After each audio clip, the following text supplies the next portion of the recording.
I have quite a few comments that have actually come through from the audience. So before we actually jump into our panel, I'd like to encourage everyone who's online. We would like for this to be collaborative, so please feel free to share any questions, any comments. I have received some already, but perhaps maybe let me just start with the first one that I got here. Good day to the presenters. My name is Nozi Pokumete. What an insightful discussion. This is educational and therapeutic to some of us that have been on the receiving end of office politics. Thank you, Niven. This is necessary education to all of us in the corporate world. Can we please have your presentation shared if possible? And then I do have questions, and I think I'll start with the ones that have come through from the audience for you specifically. The question here is around, do we keep running from toxic environments? When does it get better? And this is a question for you from Mukhadi online.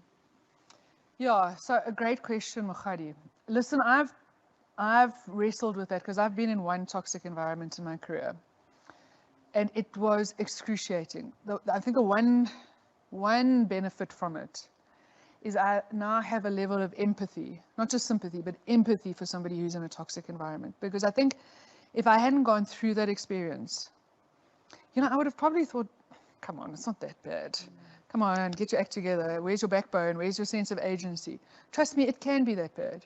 It will be that bad. I mean, I got to the point where I was coming home and my partner was saying, there's 3 of us in this relationship because you are so angry. You are so disgusted that you're coming home and vomiting this all up. And it's eating you up. So I think, when you are in a truly toxic environment, and I thought about what I did in my environment a lot. What else could I have done? What should I have done? I went to the CEO 3 times. 3 times to say what was going on. The first time I got sympathy and I got listened to. That's terrible. The second time, are you sure? The third time, I was becoming the problem because I was talking about things that frankly, when somebody is an abuser, when they are a narcissist, when they are a psychopath, and I'm not making clinical definitions here or diagnoses here, people who are abusive are incredibly good at managing upwards. They're incredibly good at managing impressions that they're the ones who are just trying to make things happen and everyone else is a problem. I went to a coach, I went to the whistleblowing hotline, I even spoke to a colleague of mine who's got a PhD in corporate bullying. All of the research says that it's very unlikely you are going to change somebody who is doing this. But that said, if you keep ending up in toxic environments, then perhaps there's something you're not learning here. You're not understanding. Because, I've had a career of 25 years. I've only ever seen one toxic environment, and now I know the warning signs, and I will not go into another one. So, repeatedly finding yourself in that environment so that you repeatedly have to run, that's a problem. What is it that you need to understand here, change here, ask about here that you're not getting right yet? Do you think, this was also a follow-up question around, do you think it has sometimes does it have something to do with the culture of that business and organization, if it permeates beyond just one individual? Yeah, look, I think, in all the work that I've done on culture, the reality is all cultures will have subcultures, for better or for worse, right? So you can have an overall healthy culture, and then you can have pockets of real dysfunction.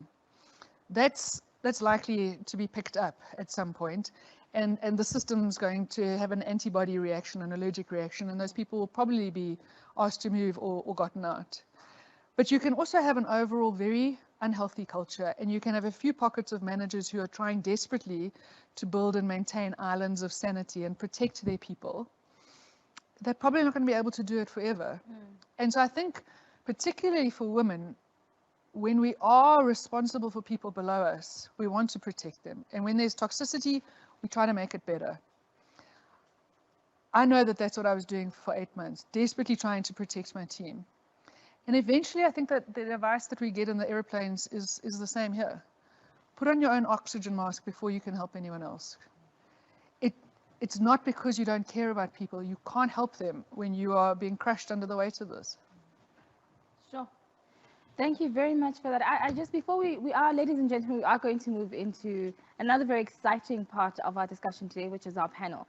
But before we do, these post-presentation nuggets that actually came out from what you discussed. Would you be able to share insights with us with regards to what tactics would you first use to minimize an adversary? You actually spoke a lot about understanding the importance of who your adversaries are, who your allies are within an ecosystem. Yeah. And it really is about like what people expect, not necessarily needing to be liked by everyone.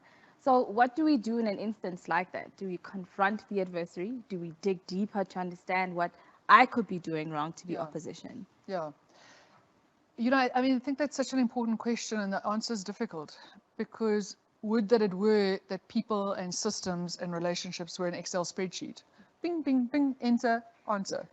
You know, but that's the reality here. It depends. It depends, and it is contextual. So who are your adversaries? Why? How you find that out might need to be subtle and behind the scenes with conversations. It might be so overt you've got no escaping it. Engaging with that, like I did once with an adversary, I said, what exactly is going on here because we are not getting on, was the best way to tip that relationship. And then we ended up getting on really well because we were both quite blunt and quite direct. With another adversary, that's going to potentially tip them into enemy space.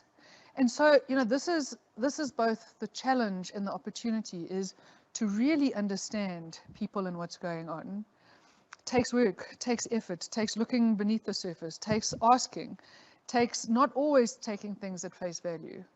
And a delegate said it to me once in a workshop. It was hilarious. She said, "Oh, Niven, this is a lot of work." And I said, yes, it is a lot of work, but frankly, especially the more senior you become, this is the work. The people below you are doing the technical work. You're navigating the landscape. That's so true. Final question before I share the load of the questions today. Dogs might be friends, but they still bite, even when they actually love you. So what kind of body language do you look for to identify who is truly authentic and who is actually being a friend or an ally and who's playing games? Yeah, look, I think body language is an important data point, but I think there's plenty more. It's the same as what Ralph Waldo Emerson said so beautifully. What you're doing speaks so loudly, I can't hear a word you're saying. So how are people supporting you or not supporting you? In the meeting, having your back, outside the meeting, not. Before the meeting, saying that they're going to be on your side, and in the meeting being trip still. You know, I mean, the examples are endless. So yeah, I'm not an expert in body language. I think there's a wealth of information you can probably glean from body language, but it's much more than that. It's the whole tenor and nature of the relationships and what people are doing relative to what you expect them to do, what they say they're going to do, what you think they should do. Put all those data points together, you get a much richer picture. Thank you very much, Niven. Ladies and gentlemen, we're now moving into the next part of our discussion today, which is our panel discussion. I am joined by Hope, who is the Chief Human Resource Officer for BCX. Hope is a behavioral specialist who is trained as a psychologist and executive coach. She has garnered extensive experience in human resources, organizational development, culture transformation, team leadership, and individual development. A sought-after speaker, she's a visionary with a wealth of knowledge in change, diversity, as well as women in technology. I'm really looking forward to getting your insights today. This is truly going to be an exciting conversation. I'm also joined by Gilebogile, who is the technology business partner for Contact Logistics DP World, Sub-Saharan Africa. Gile has extensive executive experience in the information management field with blue chip companies in both South Africa and globally. Her depth of skills includes people management and building diversity within teams. I am going to start with you, Hope, this morning. Niven talks about employees becoming a problem. Where's your starting point to address problem employees as well as their line managers? You know, I'll say organizations are anchored around a purpose, strategy, and those give birth to policies and practice. And that's always a good starting point. What do we stand for as an organization? And that translates into our behavior. And therefore, when there's a problem, it's a good starting point, because what you want to ensure is that there's equity and fairness in the system, and that all parties feel that they were fairly represented, fairly given a chance to air their views and talk about the issues. So going back to that, and if I take to one of the things that you mentioned, Niven, when you choose an organization, you choose the practice and the policies that they come with. You choose the strategy and the culture that it comes with. It might not always be what you like, Yeah. but it comes with that package of this particular organization stands for this. And in there, those are the guardrails to ensure that there's therefore fairness and equity. If I look at employment equity, they've taken it a step further to talk about microaggressions. You were talking about the body language, and they've extended it to that to say you can actually reprimand people for the microaggressions and the behaviors that you pick up in meetings or when you're engaging with people. And that's a good starting point. Thank you very much, Hope. Gil, I have a question for you. Because you're in the tech sector, I think it's only fair to pose this to you. IT people such as engineers and technicians have long been perceived as being reclusive and happiest behind computers versus extroverts and being politically motivated. Now, in order for let me not say them, I must say us, because I'm also in the sector, so it's only fair. In order for us to progress into being leaders, it seems less about the merit of our technical capability, but more around the soft skills like empathy, good communication, and the art of persuasion and political savviness. What is your views on this, and can you actually give us a comment? Do you honestly believe that we have a natural disadvantage of progression if we don't develop these skills? Noms, yes. It's amazing because I was having a similar conversation with my team yesterday of IT professionals. And I was saying to them, over time, I have learned that if you are not visible, you're sitting behind a computer all the time, you will not, unfortunately, progress in the corporate space. I think for me, because I've worked in different industries, I've seen it all, right? I started off as a consultant at SAP Africa. People I know follow me on LinkedIn. I was a BI consultant, always sitting behind the computer, doing some config stuff, and you would work in different projects with people coming from different organizations, and you will see your peers progressing faster. Whether they become a team lead, depending on how long the project is, of course. They become a team lead, they become different things, and you're still sitting and then you're doing work and you're asking yourself, am I not intelligent enough for what is happening here? And that's exactly what I've learned over time, that we are human beings and we need to interact with human beings to be seen and to get elsewhere in life. Otherwise, you're going to remain where you are forever. Very true. Very true. Hope, I have a question from our audience online. Some staff make the environment toxic. However, they are the ones who stage a silent protest. How do you make the company see these bad elements, and how do you then manage them? Similar to what we are saying, that human beings are complex. Again, in there, you are dependent on people speaking up.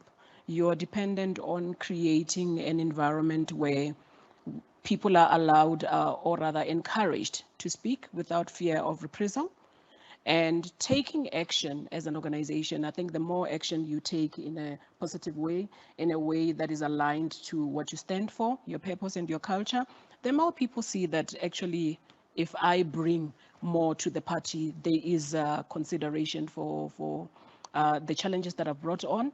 I'm listened to, compared to what you were saying earlier, that after 3 tries you realize that this is not going anywhere, so it doesn't matter if I raise it or not. So as organizations, I think we have a responsibility to respond and show that we are aligned with the culture and the purpose that we say we stand for. And again, I would encourage people that the more people speak up, and if you're looking for, if we talk to, they're looking for allies, enemies, and so forth, there's somebody in the system that probably will listen. There's somebody in the system who's probably your support system, whether you know it or not, and they're able to advocate for you. And it's in creating a lot of those pockets that we can create a movement that drives engagement and resolution positively. Thank you very much, Hope. The next question is for everyone on the panel. So, Nvin, we'll start with you. Over your career, do you have any notable Queen Bee experiences, and how do you deal with them? This question actually comes up quite a lot, because whenever we have conversations, we're always asked about like how female leaders are often the worst kind of leaders to actually work for, which is an indictment, and it's so unfortunate, and it hurts often, like when you hear a lot of other females say that they don't enjoy working for other women because they don't feel like they progress and they're always like just being hammered downwards. And I think it's important to actually have shared experiences of how you may have overcome experiences like that, if you have come across that. Yeah, look, I have had very interesting experiences with women and working with women and leading women. When I was the CEO of the Business Women's Association, I mean, I was so young, and those women were unbelievably supportive and nurturing and just wanted to see me succeed. And it was the most fabulous experience of the best of what women can be. And really taking someone, I mean, I would not have hired me to be CEO of that association. How they gave me a chance is beyond me, but they did, and they supported me in the most astonishing ways at a very early stage in my career. And we had incredibly senior women. I mean, Mrs. Mbeki would invite you to the budget speech and the opening of Parliament, and there were Harvard delegations, and all the women would be going to that. So it was at an incredibly senior level, and I was completely out of my depth, at least for the first year. By the time I left, I think I was a very good CEO, but I did not know what I was doing in the beginning, and they supported me. And, you know, I think in my experience, when women, a group of women become dysfunctional, it's incredibly unpleasant. Let's really be clear, anyone can be dysfunctional, any team, any gender. So the psychopath that I worked for was a man.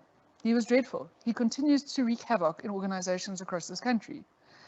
But in my experience, what I find particularly disappointing is that when women are dysfunctional, there's a level of personal attacks, there's a level of, frankly, bitchiness that I don't see when a group of men are dysfunctional. I mean, you see other dysfunctions. And that I find distressing, because women at our best, and that support and that having each other's back and looking out for each other, it is one of the most empowering things you can have. But when we become dysfunctional, gosh, it's personal. I mean, it really becomes under the skin. Right. I hope It's hard, right? Mm. I think we must Very also hard. acknowledge that it's hard Yeah. working in that type of environment. But I always fall back to, as human beings, what we all want is to succeed. So somewhere in there, and I think when it's not pathological, when it's difficult, but it's not to overstepping the bounds too much, you can always revert back to, we all want to succeed. So even that person, they want to show up for the best. They want to be seen as effective, efficient, competent. Usually they want to be seen as the most intelligent in the room. And finding ways for both of us to succeed. Finding ways, because I also want my project to be approved. So if I can position the work in such a way that you see how you look good, and in the process you're also approving the things that I want done, then we kind of find a way of navigating it.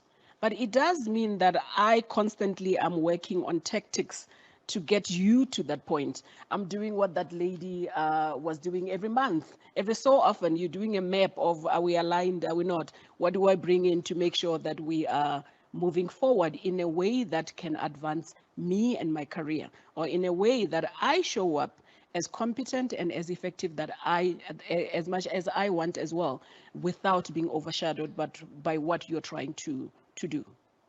Thank you very much, Hope. Kele?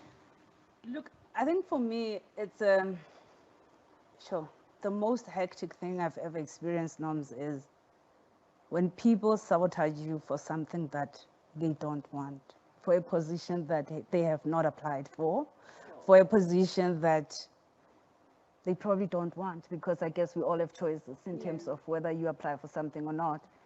And people often, especially as women, almost, everything is about, it's because Kele knows Mandisa, that's why, Mandisa is pushing Kele on this thing. And people are quick to say that without even knowing you, for that matter, and speculating that I know Mandisa. Meanwhile, I don't. I have not met Mandisa before, right? And those are the things that really make you strong. And those are the things that really make you push harder so that people can see how competent you are as an individual. But truth of the matter is, it leaves a bitter taste in your mouth. You wish you don't see them again. And unfortunately, the IT space is quite small. You will definitely see each other again. But life goes on. Sure. And it is a small world, yeah. If we could all just practice kindness, kind of like amplify each other instead of trying to bring us down, because there isn't enough room specifically for women within the tech space to actually bring one another down. And this actually applies to all racial demographics. So Black women, Indian, colored women, there aren't enough of us sitting at the table for us to actually be able to amplify bad behaviors when we actually see them. So I'm sorry for that experience, Gillian. I hope that you're able to find a way to still get on in that. At some point, they apologize for that. Yeah. I do have audience questions here. I'll bring one to you, Hope, and then I'm going to pass the next one to you. How do you play office politics without being seen as trying too hard to fit in? Yeah, ne? And you know, in there also find without losing yourself. I think one of the things, active listening, really listening to and doing a check of what is going on in your environment, what is important, what are the important decisions that need to be made, who are the important people that are making those decisions, and observing and using those insights to kind of create your own radar. And therefore, how am I able to advance this in that ethical and responsible way, without losing myself and without looking like, I think again, one of those things where Mandisa said, as females, and we are raised to not brag. I think some of this is also just we're too modest. And we do need to talk about the work that we're doing. But in working with others, in collaborating and in advocating for others, and also knowing your environment and the timing of what you need to push at what time, I think it enables you to not come across as if you are a show off. And if I also compare to guys, I don't think we'll ever cross the threshold. Hey, those people can apply for a job that they know they don't even have the skills for, but they'll go for it. So I think whatever we try, we will never go overboard. We need to start and do more of it. You're right. I think it's just to trust ourselves more, right? Yes. Same way, just lean into what men do and try and actually make sure that we put our hands up for Yes. things And that we get know. feedback. And get feedback. I think one of the things that we don't do much in corporate is eye contact. If you really make eye contact, you'll therefore see whether it's landing or not, whether you're losing people or not, and that's important. As simple as that, eye contact. There's a comment that came through from Mpo. Changing my perspective on corporate politics completely altered my approach to my work. It helped me become more strategic about who and what I spend my energy on. And that's actually a point that you made earlier. Like, make sure that you understand what you're spending your energy on. Is it actually going to yield results for you or not? A question here that's come through from Nozipo Kumete. How much does the type of work you do influence the office politics consequences on one's experiences? Niven, can I pass that one to you? I'd love to answer, but I'm not entirely sure I understand the question. I think perhaps, and Nozipo, I hope that I'm not understanding you incorrectly. The type of work that I do on a daily basis, how can that The professional influence- work. Yes, the professional work. How can that influence the politics around me? So for instance, we've given an example before the question to Gila around when I'm a technologist, can I actually affect politics or not if I'm always behind my computer? And how do I then engage with it in my respective ecosystem? Yeah, okay. So I think it's a number of things probably then. Look, the kind of people that are attracted to certain kinds of work generally have a certain personality type. So I do a lot of work with insurance companies, and I always joke with the actuaries, yeah, you're the guys who didn't have the personality to become accountants. They find it very funny. I mean, they keep asking me back. So I think, but we're talking about deep specialists. I imagine IT people are similar to engineers as well. Deeply skilled, highly analytical people, generally. But that's a stereotype, So I think the nature of your industry, the nature of your environment, the nature of your personality, the nature of the work that you do, yes, I mean, these are all things you need to consider. But I suppose there's two things that I really want to stress.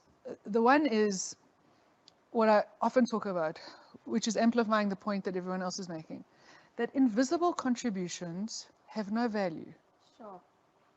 Invisible contributions have no value. They might have moral value, spiritual value, and these are not insignificant values. But from a political point of view, your work doesn't speak for itself, people speak. Exactly right. I think the second thing is, the conversation is touched on authenticity, and it often does. And I think it's particularly an issue for women. This, I want to be my authentic self. Well, I urge everyone, especially people who are listening in, to read The Authenticity Paradox by Erminia Ibarra. It's a Harvard Business Review article, came out a few years ago, 2 or 3 pages. And she makes the most profound point, and I think the most incredibly interesting insight, that actually sometimes feeling fake can be a sign of our growth. When you are trying something new, when you are learning to be something different that is required now in a new role, of course you're going to be fake because you're figuring it out. Of course it's not going to be authentic because it's not natural yet. But how many times we can use authenticity as an excuse to stay stuck? That's not who I am. That's not what comes naturally to me. Well, of course that's not who you are yet.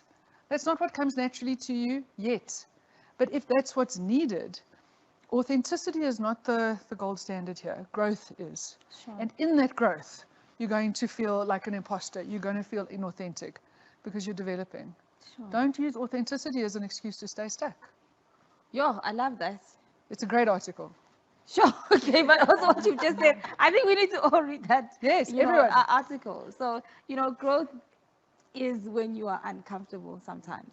And the standard should not always be striving for authenticity, because in your quest of discomfort, you become authentic eventually when you grow into yourself. That is some powerful insights. I'm not keeping up with all these notes. I hope we are recording this so I can, re-listen to this. There's a comment that's come through. As a woman, I find that I work better with men than women due to what someone once defined as the crab effect. When you put a bunch of crabs in a bucket and one starts to find a way out, the others will pull her back rather than pushing her forward. We still have a way to go in South Africa and probably the world where people don't view successful women in an organization as someone that did unthinkable things to progress, but that it is due to her skills, knowledge, and capabilities. We have to change this. Fair point, and thank you for sharing that. I hope a comment that's come through for you from Mpo. Hope is so right. Sometimes we are too modest. I think a lot of it is driven by women being taught to be polite or subservient. I think there are eloquent ways to share your successes. And Manisa, I'm going to pull you in now, I have to, because you spoke about this quite eloquently earlier, around you talking about your success or the things that you've done, like in your role, is by no ways showing off.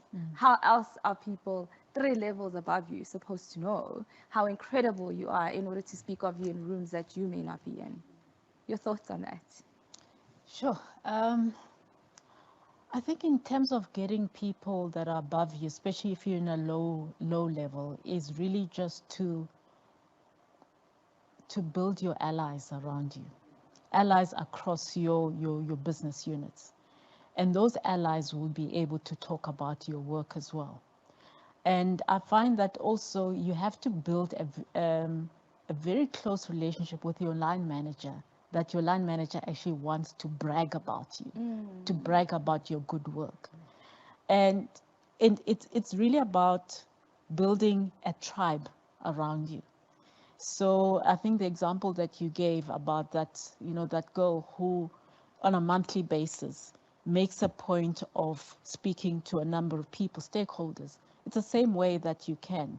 So it's not really about the work that you deliver on a daily basis, but having people that will be able to talk about you behind those closed doors.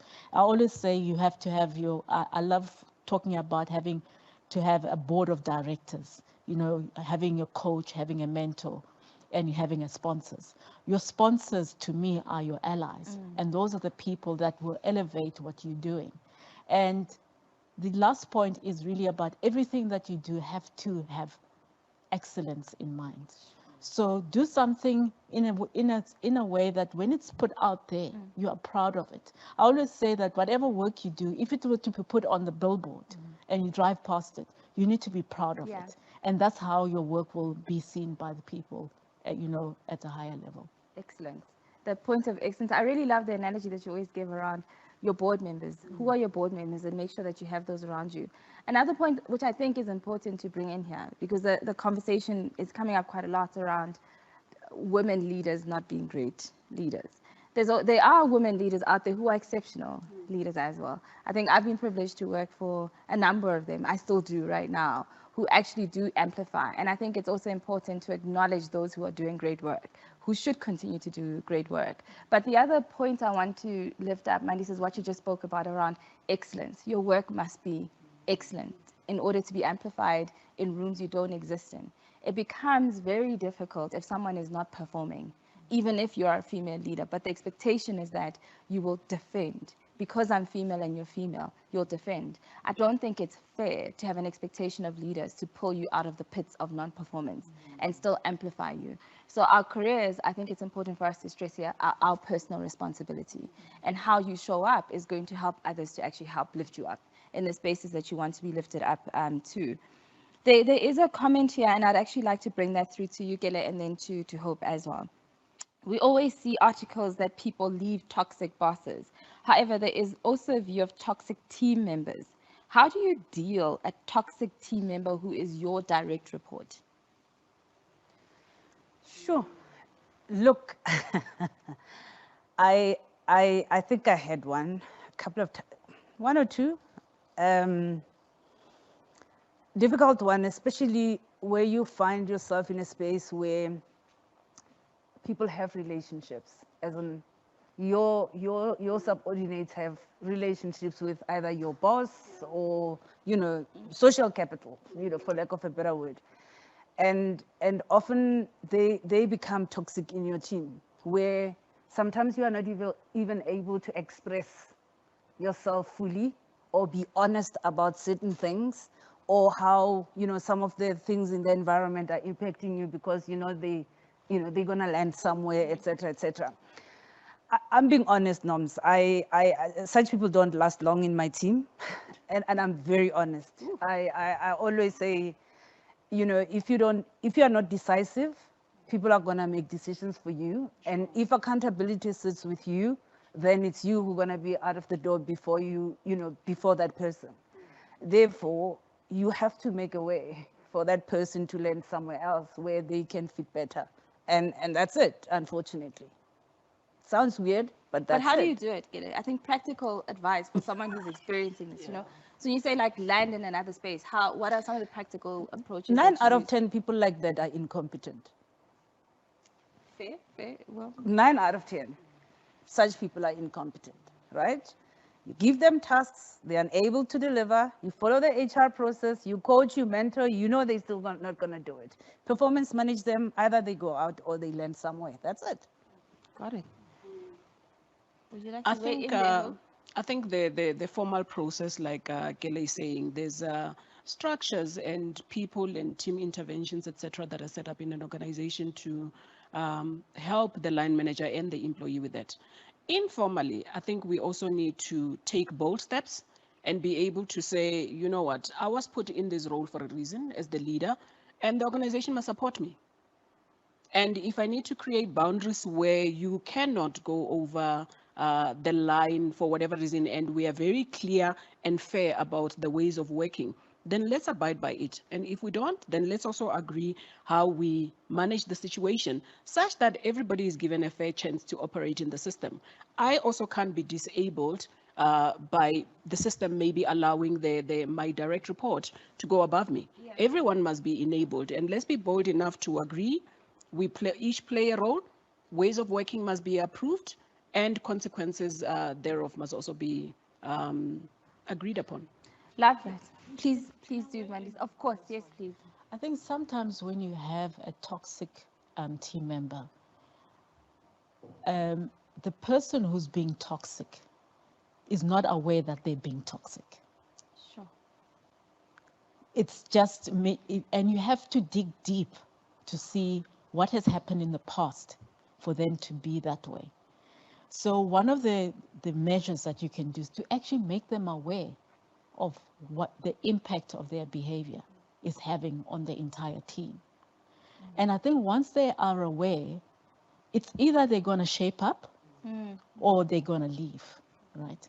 So I think it's also up to us as line managers to bring that awareness, to say, your behavior is actually having a negative impact on the entire team, and you need to change. And if you don't, adios.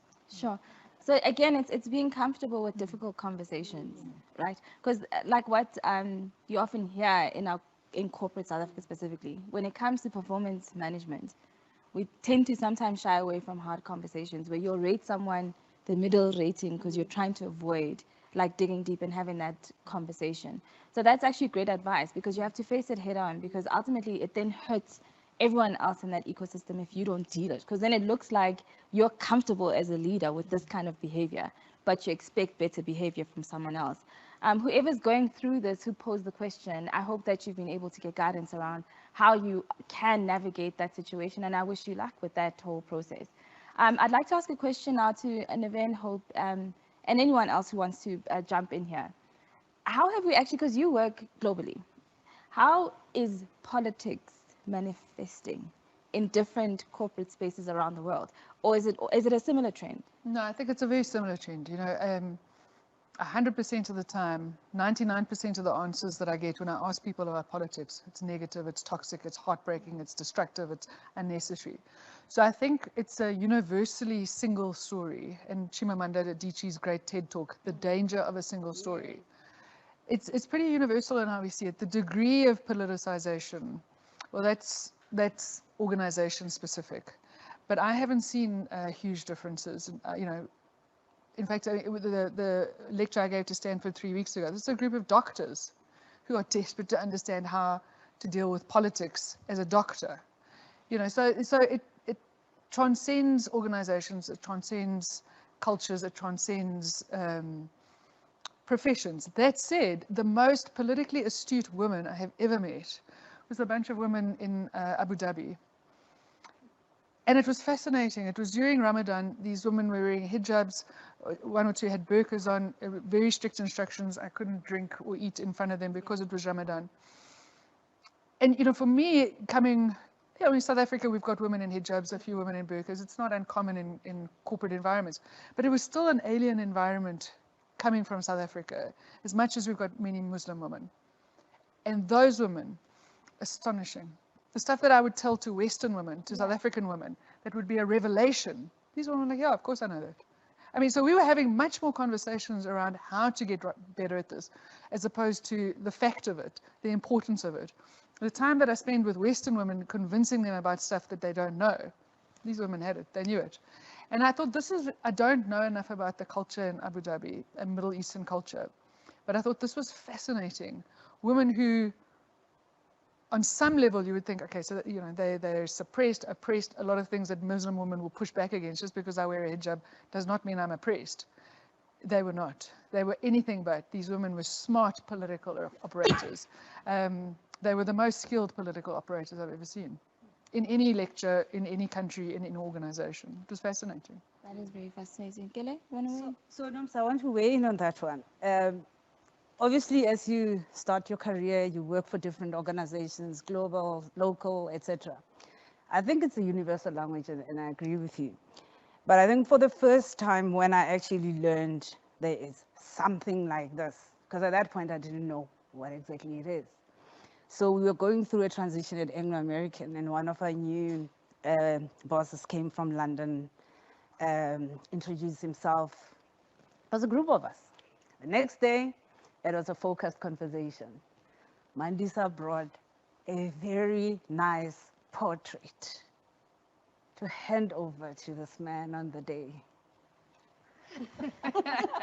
And all of us were like, oh my word, what was that about, right?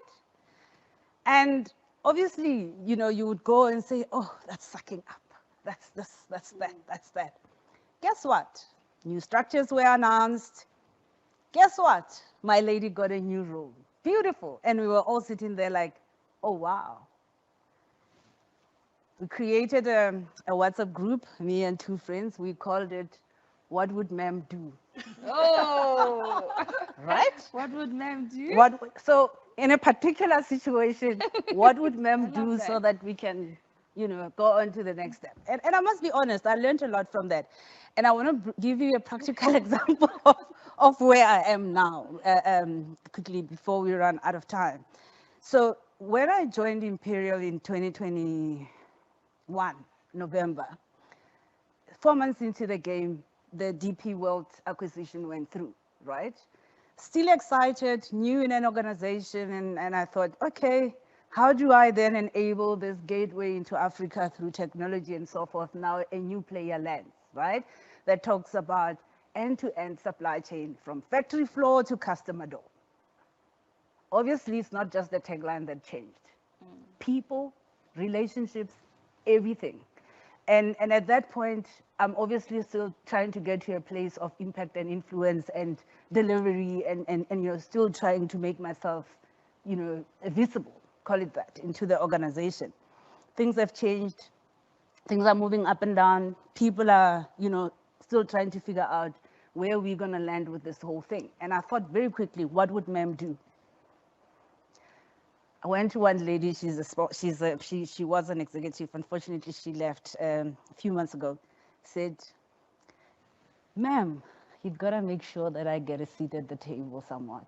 Otherwise, I'm going to disappear. And she said, okay, got you. First time when the bosses landed in South Africa, she said, I'm gonna give you a 10-minute thing, walk into my room just to introduce yourself quite quickly. Did that, went well. I got an invitation to dinner. I'm like, okay. Right. And at that stage, you don't really realize that you are in the political space. And you basically, you know, we called it, and I'm going to change the term from today in event and call it political capital instead of social capital, because I actually realize now that it was actually political capital that I was creating for myself.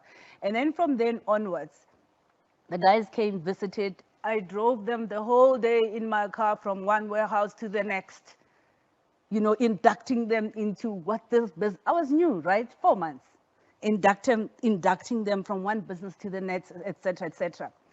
Long story short, new structures are in. 1 July 2023, Kele gets this role in sub-Saharan Africa because I had a sponsor. I didn't realize that while people are sitting up there in Dubai talking about who's going to a match, guess what? It was people sitting in the Netherlands who are now talking about me at the table to say, we think she's the fit. And again, Noms, what I did is one of the trips in Dubai, I was intentional. And I said, I'm going to raise my hand. While we were sitting there after dinner, I said, Mister, I hope I am your person in Africa. And he said, got it. Love it. 4 months later, I am here and I'm proud of myself. Sure. You go, girl. Ma'am did what ma'am did. Yes. Right? Ma'am learned from what ma'am learned. Ladies, I do have before we move to closure, there is a question that's come through here from one of our ladies online. I've been trying to move into a new role as I have completely outgrown my current role. However, I have always been doing the other role, and everyone would say I do it well. I just don't have the title. I have been trying to apply. I get told I do well in interviews, but you do not have the experience. This is most discouraging, particularly when they go and get people outside the organization while I am trying to grow and develop internally. What can I do? Please help me. Mandisi and Niven, you look like you both want to help. And No, give I think this insight. one is for For hope, for hope. actually. Yeah. I know. No, also Yeah. for you. I'm Yeah. coming back to No, well, look, I to mean, you. I think it's everything that we've spoken about. The fact that you can do the job is not enough. Obviously, you're seeing that. And in fact, you might be in a position where people are taking it for granted. Who is your sponsor? How are you going to get them to help you? I mean, there's been some brilliant examples here. So I think actually I would encourage that person to go back and think on the stuff that we've said, rewatch the recording along with you if they want to. What am I going to do about this? But thinking that I'm good enough at my job and that's going to be enough, we've said it's not enough. You're seeing it's not enough. What are you going to change? I think the reason why I wanted to come to you is the concept of being invisible. And actually wanting to lift yourself out of being invisible, because it's clear that I think they're invisible. So how do I become less invisible, Hope? Gotta And be bold. Mandisa? I had someone, and I'll protect them. I had someone coming to my office yesterday. And they came to the office and they said, how do I make myself visible? And I said, to who? Because we're going through changes at the moment. How do I make myself visible? And immediately my head was, it's visibility outside of our team. And the person said, no, I'm saying, how do I make myself visible to you, Oh, Sure, sure. wow. to you, Mandisa?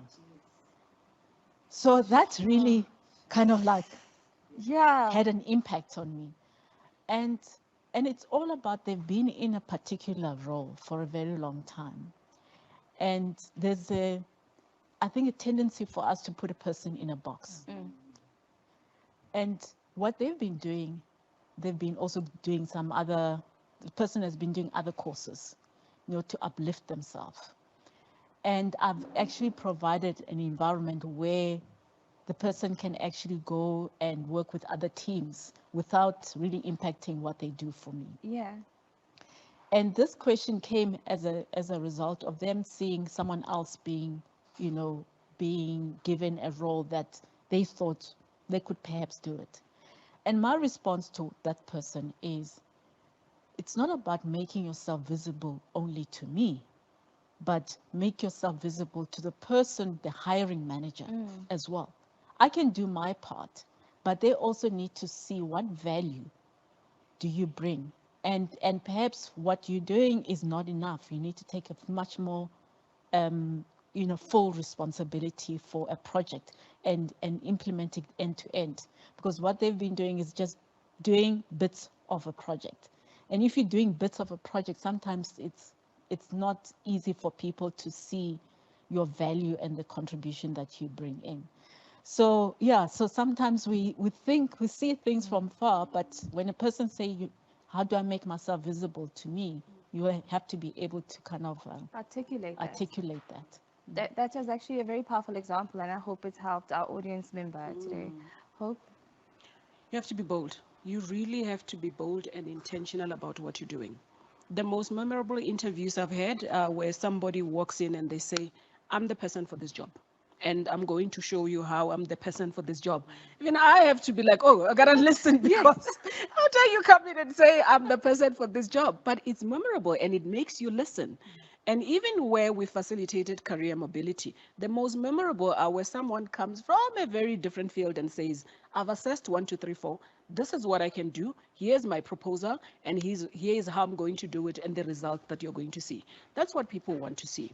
So we often think, as we talk and say, I am able to do 1, 2, 3, 4, it's showing the results. It's not. And the way that I understand my work doesn't mean that it's landing with Niven, because Niven is looking with a different lens. Kele is looking with a different lens. It's probably not landing with Kele. And in assessing all of those, I must make it land in a way that grabs Kele's attention. Bold and intentional. 100%. I love that. More questions coming through. I think before I wrap, I will take this question and then we can actually wrap. How do I go about finding and asking someone within my organization to be my mentor and sponsor? And what objectives should be set as a minimum for these discussions? I have a view, but Skillet, I'll let you go first. I think first you need to have a goal, Noms, in terms of what you want to achieve, because it's really difficult for someone to assist you if you really don't know what you're looking for, right? And I'm sure one would, often we identify people that we admire in organizations, be it from a position of power, authority, or call it the change that they've brought in the organization, etc. For me, it boils down to one thing. I always say I've got nothing to lose. At Exaro, when I worked there, I walked into one of the executives' offices because I felt he's gonna help me go, right? The PA was not impressed, but I walked in and the guy said, pull a chair, sit there, what do you want? And I said what I wanted. And that's how I progressed in my career. Unfortunately, mine was sponsored by men in the main, and I always had that courage to go in. It's only now in Imperial when I joined that I had a female that I had guts to say, I think she's been doing well in the male-dominated industry, and I really want to excel here. Let me go to her. And it worked. Yeah. I just want to weigh in here, and I think Niven spoke about your strategy. What is your strategy? You need to be clear in terms of what you are trying to achieve. Before you go and approach someone, I always speak about your 30-second elevator pitch. If you can't give a 30-second elevator pitch in terms of what your objectives are, it makes it very difficult. Because then we continuously ask for coffees, and people will grant you a coffee because we want to help. But if you're going to get a 30-minute slot and then we're looking at each other's eyes and asking how we're doing, it defeats the objective that you're trying to achieve. Be very clear when you actually want to reach out to someone, because it's usually wanting to tap into someone you admire, like Kele rightfully said right now. You never just randomly want to reach out to someone without a clear purpose of what you want to talk about, because nobody has infinite time. So you need to be clear on that. Sponsorship is about people who speak about you in rooms that you are not in. Usually it helps if your manager's manager knows your name. And again, it pulls into what Mandisa said earlier about excellence. Show up with excellence so that your work also speaks for itself while you're equally being bold, like Hope has said. All of these things will transcend in you being able to get sponsorship. And number one. Number two, if you identify someone, like Gela just gave the example, that you admire and would like to learn something from, be clear on what it is you are trying to achieve from having engagements with that individual. On that note, as we land, I'd like to give my panelists an opportunity. Think of your 25-year-old self and you right now. With the discussion we've just had here today, what advice would you give them about navigating their careers in corporate politics? Mandisa, you first. I would have started bragging about my work then. Yes! I always had this notion of, my work would speak for me, but I think I needed to have been bold. I think if I had been bold, maybe I would have been the CEO of some company or president of South Africa for that matter. But I think the important lesson for me is I need to be much more bold. Well, I should have been much more bold at that age to advance even further. Love it. Speak up about the great work that you're doing. Thank you so much, Mandisa. Devin? I think the advice I took at 25 is advice I'm still taking now at 50. That careers, lives are much more about zigzag paths to personal fulfillment than they are these clear steps up a ladder. I read that when I started my first job, my first professional job, and I thought, I think that's right. And so for me, it's never been there. It has been a zigzag path, and personal fulfillment matters. Yes, you've got to pay the bills, but what do you wake up in the morning to do? Keep asking about that. Love that. Thank you. Hope? I would have worked on getting a sponsor much earlier and different sponsors. That board of directors, I would have worked on that much earlier. Thank you very much. Gele? I think for me, it's about times it gets tiring, but when it does, you must still remember what the purpose is, right? I always say, I love tats, but I don't just do tats. I've got a tat here. Every time I look at it, it says, courage, dear heart, steadfast, my soul. That's it. Love that. Ladies and gentlemen, I don't know about you, but this has been a wonderful experience. I think I take away so much of the nuggets that have actually been shared here today. But most importantly, what I'd like to leave us all with today, because I think this is something we must all go away and ponder on. Most of the people at work are either allies or adversaries. Do you understand people's views of supporting you or not supporting you? How many times do we assume we know the answers? Invisible contributions have no value. Be visible. On that note, ladies and gentlemen, thank you so much for the privilege of your time. We wish you a wonderful day further, and thank you for joining us today.